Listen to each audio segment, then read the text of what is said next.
mas dapat niyang inunang humingi ng tawad sa taumbayan, lalong-lalo na sa mga biktima ng EJK. Matatandaan niyo siguro nung sinabi niyang siya ay may alam di umano na mapababa ang presyo ng bigas. Pero hindi niya gagawin dahil wala siyang balak tulungan ang Pangulo. Iyan po ay isang kasalanan sa bayan na dapat niyang ihingi ng tawad. So, eto na nga guys, ang palasyo po ay na high blood. Na high blood po sa statement at announcement ni VP Sara kaninang umaga. Na siya lang naman ay tatakbo daw ngayong 2028 bilang isang presidente. Ayan, na high blood, no? Pagkatapos po magpa-press ko ni VP Sara kanina ay nagpa-press ko naman kaagad itong palasyo, no? Sigurado tayo kung sino yung nag-utos kay Ate Claire. Walang iba kundi si PBBM at si Lisa Marcos. Oh, di ba? Kaya nagpa-press ko kaagad itong si Ate Claire. Ang dami niyang dalang mga papel. Mga kodigo, ano? Kinumpara kaagad niya yung daang administrasyon at ngayon, oh, talagang binida niya na mas magaling ang administrasyon ngayon kaysa dati, oh, di ba? Sinabi lang naman ni BP Sara, patawad mga kababayan ko. Patawarin niyo ako. Sabi niya, patawad kung tinulungan kong mahalal si PBBM bilang Pangulo ng ating bansa. Totoo naman, di ba? Sino ba ang tumulong? Ano ba yun? Sino ba ang tumulong kay PBBM para mahalal bilang isang Pangulo ng ating bansa? Di ba si BP Sara? O kung wala si BP, magiging president ba yan? Tinalo nga ito ni Lini eh. Di ba? Tumakbo ito dati. Tinalo ni Lini. Simula nung nakipag-tandem siya kay BP Sara, nanalo siya. Kasi dumikit siya sa isang taong pinakamalakas. Di ba? Makikita naman sa survey ngayon na ito si BP Sara, malakas talaga kumpara kay PBBM. So, eto, may sagot si PBBM sa patungkol sa pagtakbo ni BP Sara ngayong 2028. Ang sagot daw ay good luck. Aba, ano kaya ang ibig sabihin nun ng good luck? Either hindi siya bababa sa pagka-presidente or either dayain, wag naman sana. Ano kaya? Ano kaya ibig sabihin nun? Kasi hindi naman ako maniniwala na si PBBM natutuwa siya, natatakbo ito si BP Sara ngayong 2028, di ba? Kaya ayan po, no? Na high blood po si Auntie Claire. Galit na galit po siya, guys. Galit na galit siya dahil bakit daw humihingi si VP Sara ng tawad sa taong bayan at ipinahid pa daw di umano kay PBBM ang lahat ng mga kasalanan na ginawa ng nagdaang administrasyon. O di ba? Ang sabi niya, huwag ipahid lamang sa Pangulo ang sinabing pagbaha. Ibinida po niya yung baha nung nakaraan, no? Kasi mas malala daw yung baha noon kaysa ngayon, o di ba? Alam mo, Auntie Claire, noon, ang baha noon, tubig lang. Ngayon, ang baha ngayon, bumabaha ng korupsyon. Di ba, guys? Bumabaha ng korupsyon. Kaya kung ikumpara mo yung dati at ngayon, kakaiba dati. Partida yan, ha? Partida yan. Noon, may pandemic pa. Ang daming nagawa ni Tatay Digong na mga projects, di ba? Build. Hindi naman siguro kayo bulag. Makikita nyo naman siguro kung ano yung mga nagawa ni Tatay Digong dati, di ba? Kaya lang itong si Auntie Claire ay talaga ibinida niya na mas magaling itong si PBBM ngayon. At alam nyo ba kung ano yung sinabi niya? Sabi niya, puro paninisi. Tatakbo lang naman si BP Sara pagka-presidente ngayon 2028 kung ano-ano nang pinuputak nito. Na high blood. Napanood nyo guys yung video? Gusto nyo mapanood nyo rito? O lang, baka may mapikon maasar kayo. Okay? Pag ipapanood ko sa inyo, mamaya na lang. May insert akong clip dito.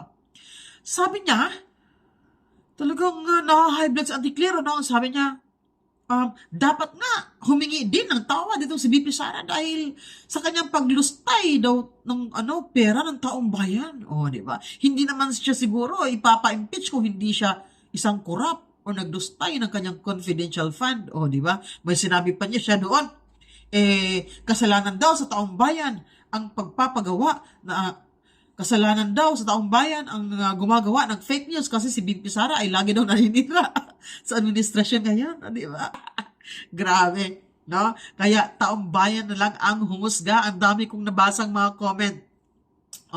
Kasi marami siya pinapakita ng mga props eh. Sabi nung nag-comment, ano yan, school reporting lang? Don't panic, it's organic. Di ba? Di ba? Prepare si Auntie Claire, my visual aid.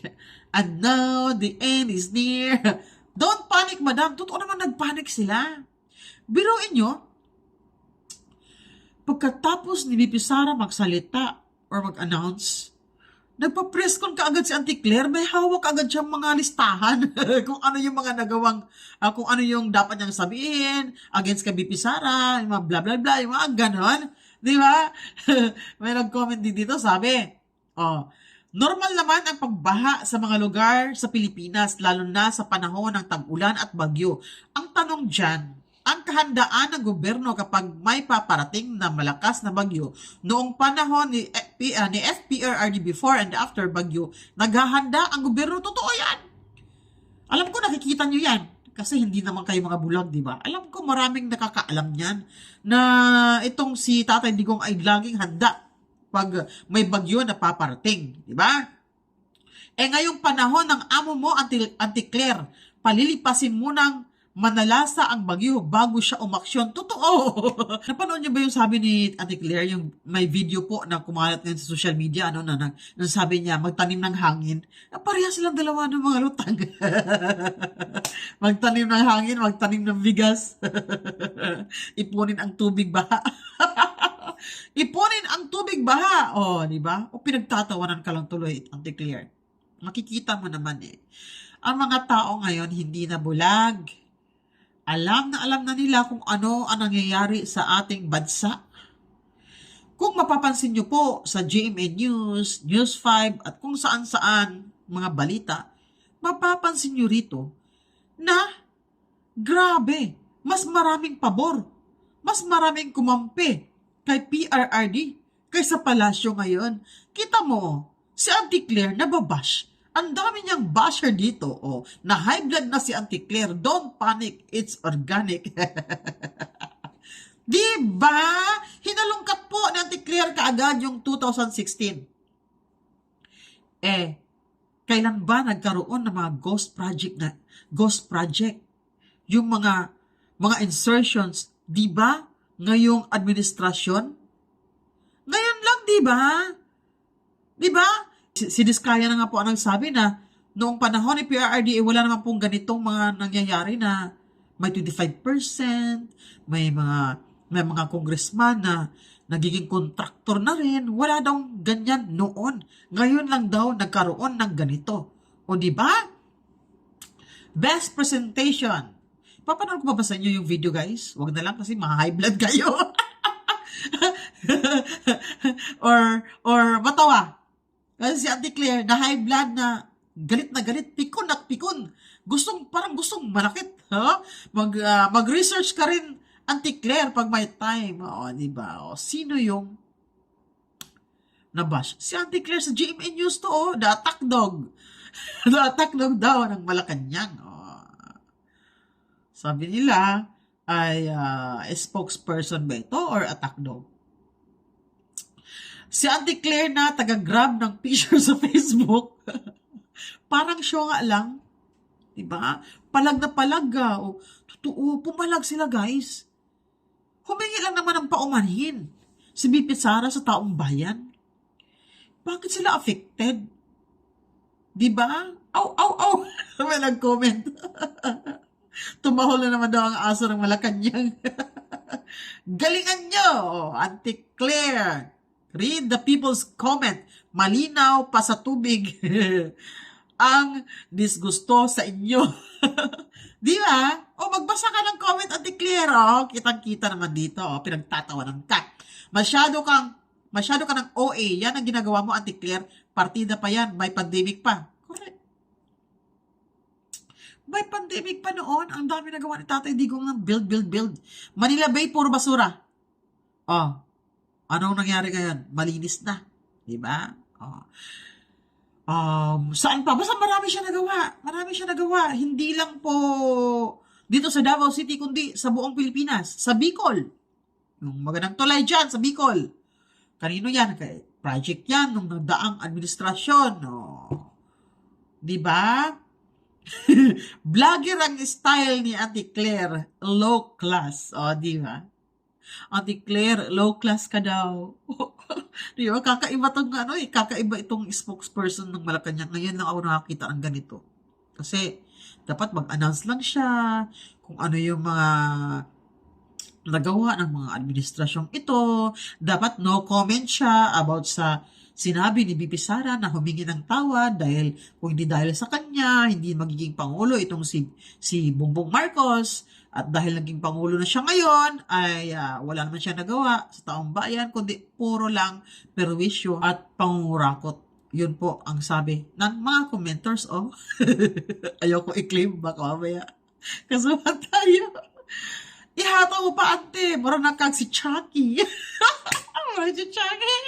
Ayan po yung video. Ayan o. May nakita ko sa comment na picture ganyan o. Kayo talaga. Walang nasayang na gasto sa baha ng Pangulo pa si Digong. Sa inyo, bilyon ang nagastos.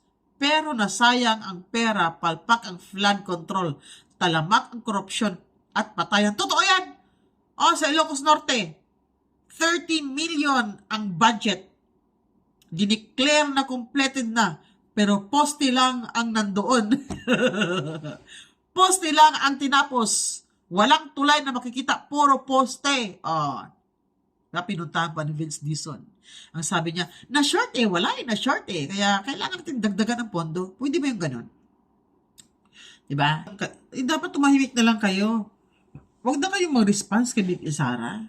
Masyado naman kayong guilty. Masyado naman kayong guilty. Di ba? So, ito yung video guys. Ipapanood ko na lang sa inyo kasi baka sabihin nyo, gumagawa ako ng istorya. Di ba? So, tara, panoorin po natin ang video ito. Have you spoken to the President about this development at ano pong sabi niya? Nadinig niya po. At ang sabi niya po ay good luck. Yun lamang po. At nadinig niya po ang mga sinabi na pinagsisisihan at humihingi ng patawaran itong sa Vice Presidente. At yun nga po, may mga bahagi nga yung kanyang pahayag that the Paris might want to respond to. Unang-una, if I may quote, sa unang mga buwan ng aming mga termino, nakita ko na ang kawalan ng katapatan ni Bongbong Marcos Jr. sa mga pangako binitiwan ng kampanya. At kasunod po nito, humingi siya ng patawad kung tinulungan daw niyang mahalal si BBM bilang Pangulo. Okay, isa-isahin natin. Mas maganda po yan. Humingi siya ng kapatawaran dahil tinulungan niya sa pangangampanya. Tandaan po natin, ang taong bayan ang naghalal kay Pangulong Marcos Jr. Kung ano man po ang natulong niya, pareho naman po sila nagtulungan dahil ito ay unity team. Kaya wag niya pong suluhin ang credit kung nanalo man ang Pangulo. At nakikita ngayon ng Pangulo, at rather ng mga kababayan natin, kung sino ba nagtatrabaho. Isang working president compared sa Vice Presidente. Isa pa ho, again, if I may quote, di ko kinaya maging bahagi ng 2025 budget na tadtad ng katiwalian, pinili kong umalis sa gabinete kahit alam ko na since 2023 ang magiging kapalit ang aking impeachment. Pinag-uusapan po ba ang korupsyon, ang katiwalian? Siguro po dapat mauna muna na ihingi niya ng tawad kung ano man ang mga issue ng korupsyon at katiwalian at di umanong paglulustay ng confidential funds ng kanyang dalawang opisina at the time, OVP at ng DepEd. Kung mayroon pang napipintong impeachment, ito po ay dahil sa kanyang kagagawan mismo. Kung wala naman siyang ginawa ng mga maanumalya at labag sa konstitusyon, hindi naman po siguro siya masasampahan ng mga impeachment complaints. So, ang mga issue pong ito, marami pa po siyang dapat na ihingi ng tawad. Akin pong i-enumerate. At mukhang nakalimutan niya itong ihingi ng tawad. Una po, mas dapat niyang inunang humingi ng tawad sa taong bayan, lalong-lalo na sa mga biktima ng EJK. Dapat niya rin pong ihingi ng tawad at nakalimutan niya nang siya ay magsabing mayroon siyang kilalang assassin at handa siyang magpapatay. At ang assassin na to ay nag-agree or sumang-ayon sa kanyang plano. Dapat ihingi niya rin ng tawad ang mga fake news na ibinandera niya sa taong bayan. Ipaghingi rin niya po ng tawad ang mga pagbabakasyon, personal trip. At itong taon na 2025 ay gumastos ng 7 million, if I'm not mistaken, 2025, gumastos ng 7 million for the staff and the security for her personal trips. Dapat po rin niyang ihingi ng tawad nang tinanggap niya ang pagiging sekretary ng DepEd kahit inamin niya na wala siyang kaalam-alam sa pagiging sekretary ng DepEd. At pati ang matatag curriculum ay hindi niya na-review dahil inamin niyang wala siyang alam. Malaking kasalanan po yan sa taong bayan. At dapat din po niyang ihingi ng tawad ang puro paninira Instead na siya ay magtrabaho at tumulong sa gobyerno. Matatandaan niyo siguro nung sinabi niyang siya ay may alam di umano na mapababa ang presyo ng bigas. Pero hindi niya gagawin dahil wala siyang balak tulungan ang Pangulo. Iyan po ay isang kasalanan sa bayan na dapat niyang ihingi ng tawad. Ihingi niya na rin po ng tawad yung mga fake na student vouchers na ngayon ay sabi ng DepEd ay umaabot na sa halagang 200 million pesos. Ihingi niya na rin po ng tawad ang mga panis at nabubulok na pagkain na i-deliver sa mga mag-aaral natin. Pati po yung mga missing school materials na hindi na-deliver sa mga estudyante. Ilan lamang po yan sa dapat niyang ihingi ng tawad sa bayan. USEC Senator Risa recently said that the opposition isn't sure yet whether they would need to form an alliance with the president's camp to slay the vice president's candidacy in 2028. Is the administration open to the idea of forming an alliance with the opposition? Hindi po napag-uusapan. Sa ngayon, hindi pa po yan napag-uusapan. Meron nga po tayong kasabihan, at ito yung nabanggit ko na. Ang pagkakaiba ng politician at ng statesman. Ang politician, ang iniisip, ang susunod na eleksyon. Ang statesman, ang iniisip, ang susunod na henerasyon. Sa ngayon po ay wala pa po napag-uusapan at kung meron pong magiging update patungkol po dyan, ay ibibigay po agad namin sa inyo. Sunod na tanong mula kay Marisol Halili, TV5. Yusek, magandang umaga. Just one question po. Nabanggit nga kasi kanina ni VP Sara na patawad kung natulungan niyang manalo si PBBM. Is the President also feel the same way? Does the President also feel the same way? Na Na hihingi niya ng sorry tawad. dahil naging kapartner niya, katandem niya si VP Sara during the campaign? Malamang hindi naman po alam ng Pangulo na ang kanyang magiging presidente ay puro bakasyon. At mga vice-presidente na puro bakasyon. Vice-presidente na hindi siya tutulungan. Vice-presidente na ang magiging trabaho ay manira sa gobyerno. Hindi naman niya pagsisisihan kung ano nangyari. Ang gagawin lamang po ng Pangulo ay magtrabaho. Kung hindi siya tutulungan ng kanyang vice-presidente, wala naman po magagawa ang ating Pangulo, kundi magtrabaho na lamang para sa ating bayan. But ano po ang tingin ng Palas now na nagdeklara na ng kandidatura si VP Sara? Do you feel that she is a strong candidate? Mahirap tibagin? How does the administration feel about it? Wala po nararamdaman ng palasyo patungkol dyan. Depende na po sa tao kung paano nilang susuriin ang mga kandidato. Isipin po nila ang kandidato at magiging leader ay dapat na makabayan. Dapat interes ng bayan ang sinusulong. At maging cautious tayo, maging mapanuri, kung isang Manchurian candidate ba ang maiboboto nyo. Sunod na tanong mula kay Ann Soberano, Bomboradio. Yusek, reaction lang din ng Malacanang. Ang pag-anunsyo po ngayong ka-early ni VP Sara ng kanyang presidential bid para sa 2028 ay isa po daw strategic political move na layong i-shape yung public perception. Probably po humihingi siya ng suporta at maibaba yung impact sa impeachment complaints laban sa kanya. Reaction po. Kaya nga po sinabi natin isa siya na maituturing na politician. Politician na ang iniisip ay ang susunod na eleksyon. Ang iniisip ay yung pansarili na interes, hindi ang taong bayan. So yun lang po ang nakikita natin kung bakit kaya kailangan niyang magdeklara na siya ay tatakbo na sa pagkapangulo sa susunod na eleksyon. Yusek, nabanggit niyo ang reaksyon ng Pangulo kanina nung nabalitaan itong pagdeklara ni VP Sara ay good luck. Good luck. Can you describe to us how he said that? Ito po ba ay may good luck po kasi na sincere, may good luck na sarcastic? Kapag po kasi nagsasabi si Pangulo ng good luck, nakangiti naman siya eh. So, kung sarcastic to o hindi ko masasabi. Salamat po.